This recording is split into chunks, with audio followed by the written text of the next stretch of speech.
memberkati. Mari kita akan buka di dalam 1 Timotius pasal yang keempat.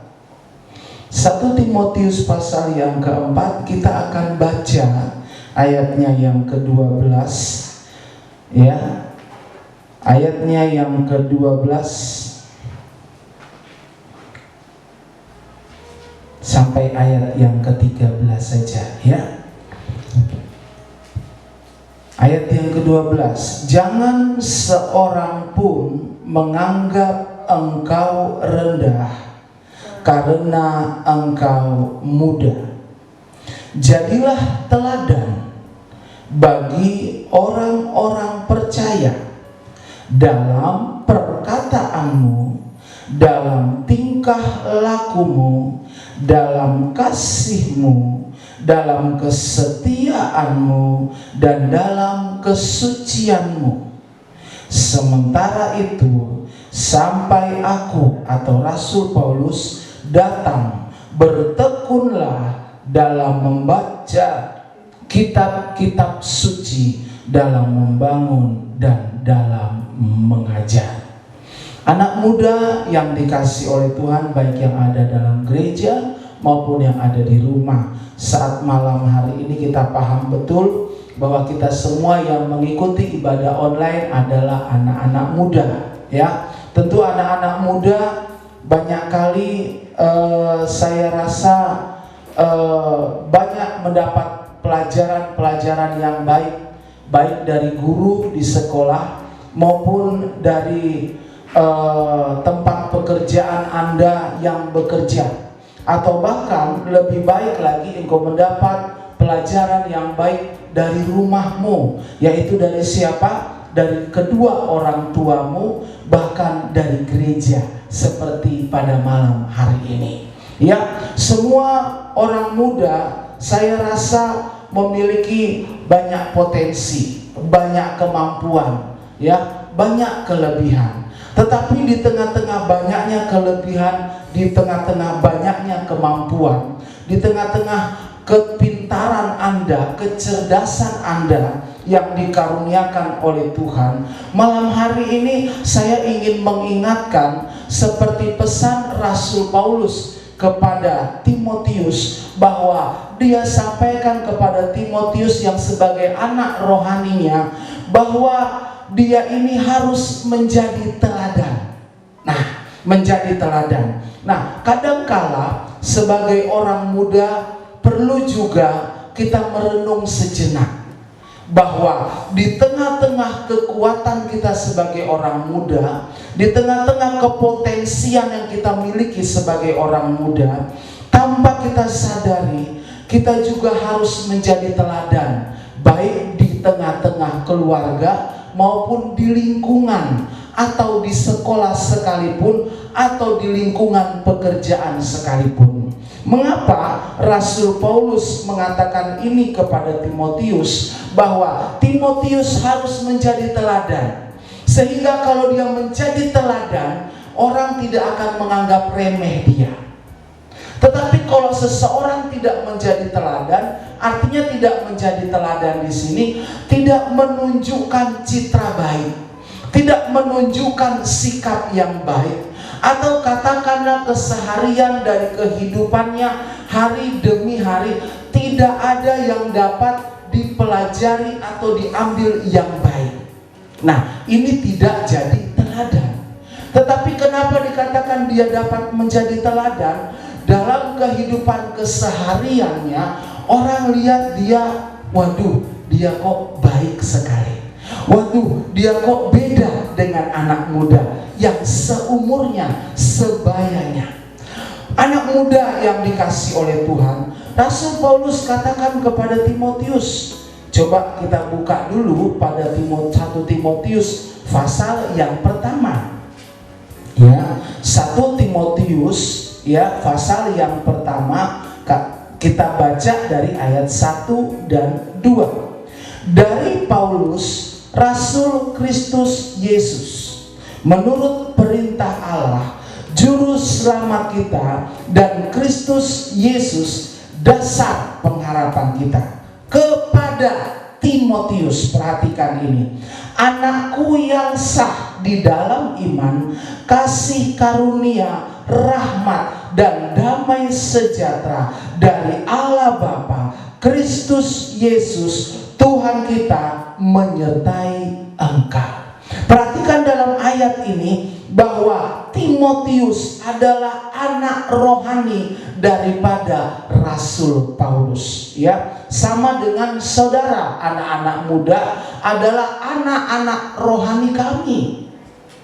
Ketika waktu Anda sekolah minggu, kami didik mengenal. Kemudian masuk remaja. Ketika mulai masuk pemuda, Anda menerima baptisan air. Nah, inilah ketika engkau menerima baptisan air, sudah mengerti, masuk dalam firman Allah. Nah, dalam hal ini engkau sudah seperti anak yang sah bagi kami sebagai gembala, orang tua rohani. Itu sebabnya kami sebagai orang tua rohani dengan tidak jenuh-jenuh seringkali mengajari muda-mudi, jadilah teladan.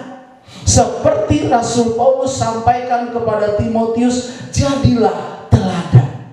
Ayo kita buka pelan-pelan, teladannya berapa macam? Ya banyak banget sebenarnya. Ya banyak yang tidak ditulis di sini, banyak gitu teladan-teladan. Tetapi kita pelajari dulu yang tertulis di sini. Yang pertama, teladan dalam apa yang Rasul Paulus katakan kepada Timotius, yaitu teladan dalam perkataan. Iya toh? Biasa kalau anak muda ya bahasanya puji Tuhan. Ya, kiranya tidak ada yang kasar, atau tidak ada kata yang tidak senonoh, atau kata-kata yang gampang diumbar dan lain sebagainya. Tetapi yang saya maksud di sini, teladan dalam perkataan. Perkataan ini artinya yang keluar dari mulut kita ini adalah niatnya baik. Yang keluar dari mulut kita ini perkataan yang baik, yang membangun, yang menjadi contoh, tidak menjadi batu sandungan. Atau perkataan mulut ini tidak meremehkan orang lain, atau merendahkan orang lain, atau menganggap sepele orang lain, atau anggap enteng dengan orang lain. Nah, ini kadangkala dengan sikap-sikap di hati ada pandang sebelah mata kepada orang lain, rasa orang lain di bawah kemampuannya dari kita. Nah, seringkali tanpa kita sadari, perkataan kita ini mengeluarkan kata-kata yang menunjukkan kesombongan. Nah, kalau teladan dalam perkataan kita ini sudah tidak jadi teladan, saya kategorikan dia sombong. Nah, coba kita buka dulu dalam Ayub pasal 2, ya. Ayub pasal 2. Di sana kita akan lihat bagaimana istrinya Ayub. Wah, istrinya Ayub sudah kenal semua toh, Tante Ayub. Bagaimana sih si Tante Ayub ini? Namanya juga ibu-ibu hebring, ya. Kadang-kala ngomongnya nggak dicerna dulu, ya. Coba kita lihat dulu ayatnya yang ke-9. Nah, apa kata istrinya si Bapak Ayub, atau apa yang disampaikan oleh si Tante Ayub ini? Maka ayat 9, berkatalah istrinya kepada Ayub. Nah, karena Ayub ini suami yang sangat setia kepada Tuhan. Ayub ini suami yang begitu tekun kepada Tuhan, ya, suami yang sangat berohani. Ini Ayub ini suaminya si istrinya ini, ya, tidak ditulis namanya siapa di sini, ya, nggak tahu nih Tante Ayub ini siapa namanya. Tetapi coba kita baca kembali. Masih bertekunkah engkau, katanya, dalam kesalehanmu? Aduh, si tante bilang nantangin dia. Dia bilang masih bertekun dalam kesalehan, nantangin dia.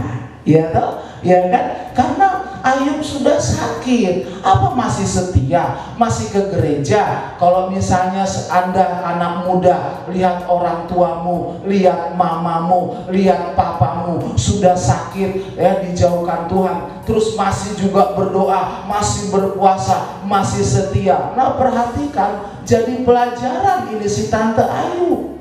Kenapa dia berkata seperti ini? Ya, karena ada kesombongan di dalam diri hatinya, sehingga keluarlah dari mulutnya kata-kata perkataan yang tidak patut diucapkan. Nah, ini kan nantangin namanya. Ini nantangin, ya, kutukilah Allahmu dan matilah. Rupanya saya berpikir orang-orang seperti ini saya kategorikan orang-orang yang cepat marah, orang-orang yang cepat ngedumel, orang-orang yang cepat bersungut-sungut. Ini istrinya Ayub. Kenapa? Sampai akhirnya ayat 10, apa jawabnya Ayub? Tetapi jawab Ayub kepadanya, engkau berbicara seperti apa? Perempuan gila. Berarti tidak waras. Nah, karena dari mana Ayub bisa bilang engkau perempuan gila? Karena dari ucapan perkataan. Nah, ini nggak pantas diucap, ya, perkataan yang kurang baik. Lalu bagaimana kita ketika kita menyikapi keadaan, ya, yang membuat hati kita susah?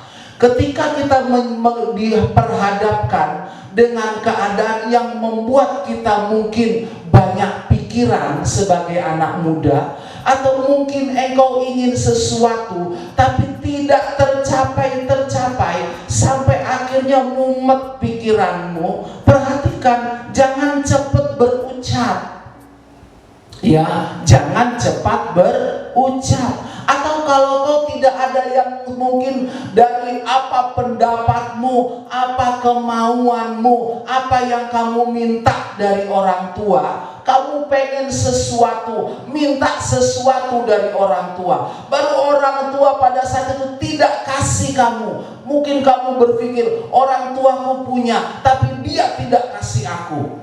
Nah, kemudian tanpa disadari sumpah serapah keluar dari mulut kita melawan orang tua kita, berkata. Nah, orang kalau sudah emosi karena tidak tercapai keinginannya, tidak terpenuhi keinginannya, otomatis seperti istrinya Ayub, ngomongnya yang enggak. Karena apa? Dia tidak mau menerima kenyataan pada saat dia mengalami susah. Nah, ini kan kita tidak tahu apakah nanti kita bagaimana. Tetapi iman kita semua nanti akan diuji untuk kita tetap di dalam Tuhan. Karena Ayub ini kan masuk dalam masa ujian. Tuhan mau, iblis nantang Tuhan. Kalau karena dipagari saja si Ayub, makanya dia tetap kepada Tuhan. Tetapi ketika Allah ambil pagar dari Ayub, maka Ayub sakit. Nah, ketika Ayub diambil pagarnya dari Tuhan, dia sakit. Istrinya Ayub tidak terima. Nah, ini yang jadi pelajaran pertama. Kadang kala saya mau sampaikan kepada anak muda, mari jadilah kita teladan dalam kata-kata. Ketika keinginan kita tidak tercapai, ketika keinginan kita tidak terpenuhi, jangan langsung ngomong yang tidak